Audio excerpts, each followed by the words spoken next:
Well, good morning, everybody. I'm Jan Erickson from Stepping Aside, and welcome to today's Esoteric Influences for the second day of August 2020. Um, well, I hope that everybody's having a good weekend.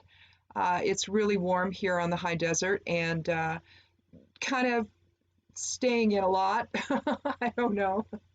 We got to have a Zoom visit with our youngest son and his wife and the two grandkids. So yesterday, so that was a blessing.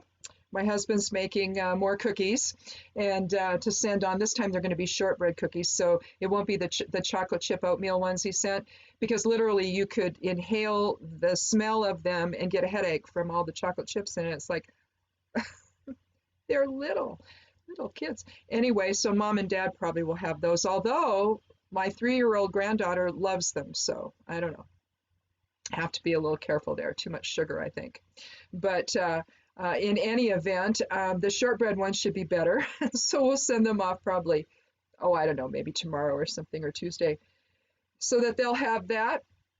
I didn't ask though if they liked the raspberry fruit leather I sent, so I'll have to ask them the next time I talk to them. So anyhow, so I hope you guys are having a really good weekend and enjoy your Sunday today.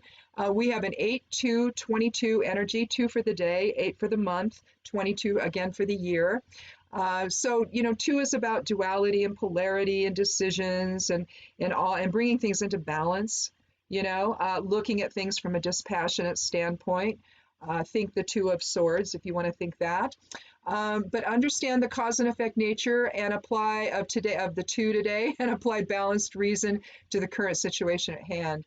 Express the spiritual warrior within, that's the 8, and speak truth to power, that's the 22. Our rune for today is Thurzaz. It's the 3rd rune of the Elder Futhark, so it's catalytic. It's known as Thor's rune. It's a fire element rune. But it's Thor's hammer. It's the thorn. You could kind of see that like a rose thorn. Some of them are tiny, but some of them are kind of that, Kenaz looking. They're a little bit bigger at the base. And so that's kind of what it looks like. But it's defense and protection and new beginnings. It reflects opposition, maybe. It's those opposing you, what opposes you. It also is about impulsive behavior. It's also about giants. Thor was a giant. And it's about chaos. But it's also useful in weather magic. I used it one time when it was about to snow. There's a little bit of snow on the ground, but we needed to go somewhere. I have a Camry, and you know that commercial where they say it's grounded to the ground? It is. It's very low to the ground. And it's got so many, it's a hybrid, so it's got so many batteries in it, you really feel, grounded to the ground in it, or whatever they said. And so, but I needed to go somewhere.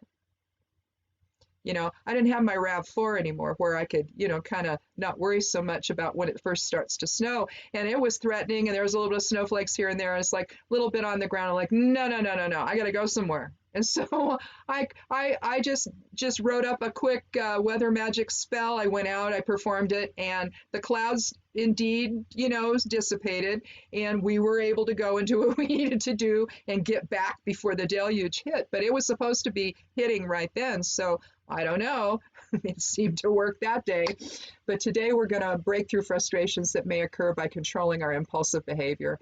Not necessarily controlling the impulsive behavior of other people, though. Stand against opposition that isn't service to safety and protection, but again, how you do that these days apparently matters. You can't get into it with people, in other words, if they're not wearing a mask in a grocery store that requires them and where the state requires them. That's for the state to do or someone from that store to do. So it's one thing, I think, to be in a line, getting checked out, and you're up there, and say you have somebody encroaching on you and they don't have a mask on. You could say to the checker, for example, I'm really feeling uncomfortable right now because this person is getting way too close to me and they don't have a mask on. And I'm really, really uncomfortable. Is there someone you can call to come and help me with that, because I really need to have more room than what I'm having. I'm feeling really afraid and really uncomfortable. If you just keep it on yourself, they might get mad at you. Hopefully you've got your big husband with you like I do, but if you don't, you have to really pick your battles here. And if you have to physically turn away, I don't know what you have to do, but try not to get into it with people today. It's not, the chaos of the Thurisaz energy doesn't simply apply to you, it can apply to someone else as well. So be very, very careful. You don't need anybody coming up and coughing on you. You don't need that. And so the way people are behaving is outrageous, and you just don't want to go there. It's not going to serve you well today if you do. Let's see. We have, let's see, the moon is in Capricorn until Aquarius at the coolest time of all. It transitions at 11:11 a.m. Pacific Daylight Time. So here I get to, it's just going to be amazing. So 11:11, we move from a structured approach that transitions into one that is more innovative and unique at that time at 11:11, a repeating master number reinforcing awakening and enlightenment. Although a conjunct between the moon and Saturn may leave you feeling unsure today, focus on subjects or interests that expand your horizons and share what you learn with others. Particularly, if the Aquarian might not take too kindly to someone being in their space unprotected. So again, be careful in your expression of Thurisaz should that happen, because you're going to have a little bit of Aquarian energy there that might not be so happy about that.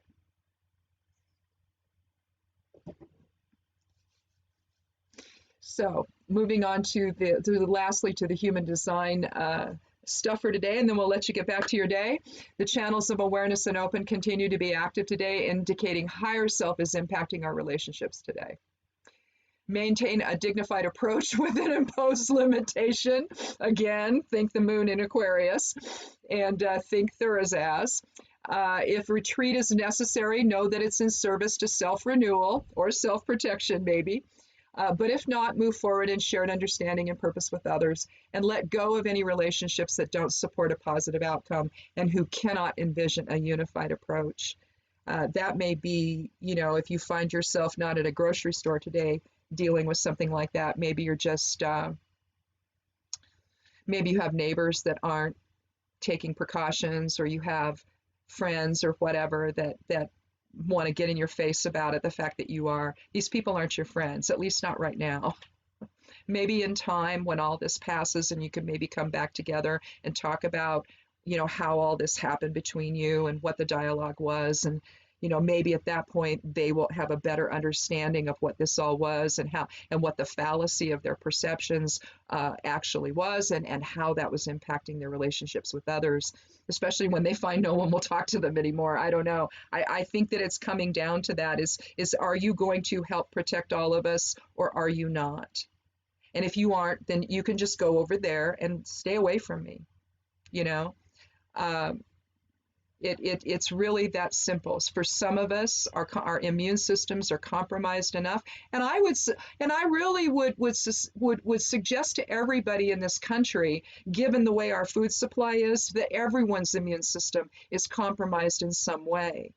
It's just not functioning the way it should, unless you're able to, grow your food that you eat, your vegetables and things like that for the winter. If you're able to do that, we've been doing it for years. We had a time where we weren't doing it, but now that we're retired, we're doing it again, and we grow everything. We still have vegetables from 2 years ago, and of course we're feeding them to the chickens now, but and so because we save everything, even the stuff we're not going to eat anymore, because after a year, well, it depends on if you use one of those sealers, then that sucks the vacuum out of it, the vacuum sealers, you can usually keep your stuff longer and it's still good. But even with that, we just give it to the chickens, and so we've got extra food for them, especially in the wintertime when they don't have fresh vegetables to eat out of the garden, or grass, or grass clippings, or weeds that we pull from the garden. We give all that to the chickens. They poop all over what they don't eat, and it all goes into the compost pile. So it all ends up with this great fertilized compost after a year or so. You can't use it right away or anything. It's got to break down. In fact, I think we even do 2 years on the chicken just to be sure, because chicken manure can be pretty hot. But anyway, I guess it's just that I guess the point of it all is that if you're not in a situation where you can keep yourself safe and protected, from all of this by wearing a mask, wearing gloves, doing what all you have to do, existence here from a ground level doesn't actually support that. When you take a look at the glyphosate and all of the stuff that they put on crops just to control pesticides and they find all kinds of ways. What I think they're using it, my husband said, as a desiccant of all things. And then they decided to say that it's something else so that I don't know. This is the way they try to get around stuff is nutty. And the end result is that it harms the body, right? It harms the health and the harmony within the body. There has to be a certain level of stasis that exists in order to stay healthy. And if your immune system can't help you do that because it's compromised by the things you're eating and the air that you breathe, well, I don't know. So to think that we're not all compromised in some way, to me, is just, even if you're not, just assume that you are and take the precautions you need to take, and do that for other people as well. If you're wearing a face shield instead of a mask, put a face mask on underneath the face shield. Don't you know what's happening there? I had a discussion with this for the last couple of days with people on Twitter, and they're like, "Oh yeah, definitely." I see people they think they can just wear the face mask. Guess what? When people cough out or speak or whatever, it's in the air. It's going to go up underneath it. You don't see doctors just wearing a face shield. You see a mask under there as well. In other words, don't create an enclosed environment for it to sit there and have you breathe it in, right? But we don't think about it. We think, oh, I'll just wear this and then because I'm thinking droplets that are going to hit me. You don't think about the aerosol that's in the air that can then go up underneath it, right? Witch tip. Anyway, wear a mask under the face shield. You'll thank me later. I know you will. You don't want to right now, though. I know that too. Like, God, why did I listen to this woman today? Now I've got to think about this. But I'm telling you, it's like, think about it. Think about how air flows. It's not covering. You don't have a sealed thing. Look, if it was completely sealed, well, then you couldn't breathe, right? Wear a mask under the face shield. Wear the face shield if you don't have goggles. If you want to do that, especially if you're in a grocery store, you're a checker, wear the face shield if you want to, but please wear a mask as well. And for the love of all that is holy, wear it over the nose. Don't wear it underneath the nose. Your nose is connected to your lungs. You breathe it in, it goes in. I don't know. Just be safe. That's all I ask. Just be safe. Anyway, that's all I have for today. I'm just in grandma mode, I guess, after seeing my grandchildren yesterday. They only go out if they have to take them to the doctor. And that's a terrifying thing because their doctor is at the hospital. So it's like, oh my God. But they're at that age. They got to go. So anyway, thanks a lot for watching. We'll talk again tomorrow. And again, if you want to get this in the weekly in your inbox on Sundays, sign up on the blog over there at imsteppingaside.com. And over on the left side panel, just sign up, put your email in there. It goes to my newsletter software. And, I just see the number. I can go in and look at who it is, but I generally don't. But it comes up with how many I'm sending it to, and there you go. Anyway. Thanks a lot, you guys. Have a really wonderful day. Be good to yourself. Be good to one another. Wear a mask if you go out, and blessed be.